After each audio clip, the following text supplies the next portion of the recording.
The Ngare forest is an indigenous forest at the foothills of Mount Kenya. We were recommended to come to the Ngare forest by a local guide who promised us we would not be disappointed. Some of the trees in the forest are hundreds of years old. All visitors to Ngare are required to be escorted by a ranger. Michael was assigned to us and he was armed with a very large gun. Rand and Dean were awestruck by the gun and couldn't stop staring at it. Michael said the gun was to ensure our safety against wild animals, mainly elephants that roam freely within the forest. We took a 3.5-kilometer hike that wove through indigenous woodland forests. David and Michael showed us the strangler fig that we later saw can grow to a huge size by latching onto a host tree and smothering it to death. They showed us the twisted trunk of the brown olive tree that twists as it grows. They taught us how to track elephants by their dung, footprints, and tusk marks. Soon we could hear the sound of water and descended down to a small creek. We crossed over some river stones and again over a fallen tree, which led us to the most amazing sight.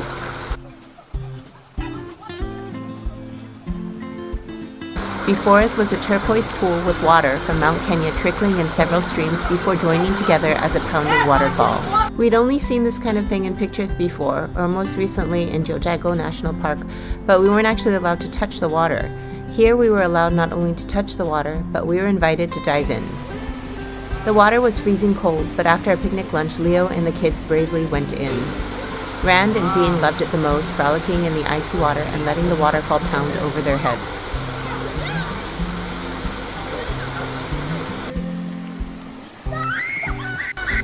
Even David, who doesn't know how to swim, couldn't resist going in for a dip.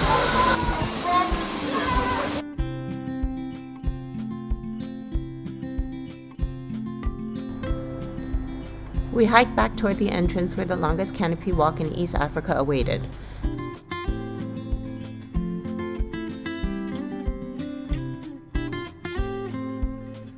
The 450-meter canopy walk that is suspended about 10 meters off the ground gave us a new perspective of Ngare.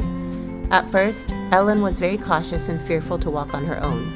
After the first 50 meters, she was walking on the wire mesh bridge as if it were no different than a sidewalk. There will always be fear of the unknown and the unfamiliar.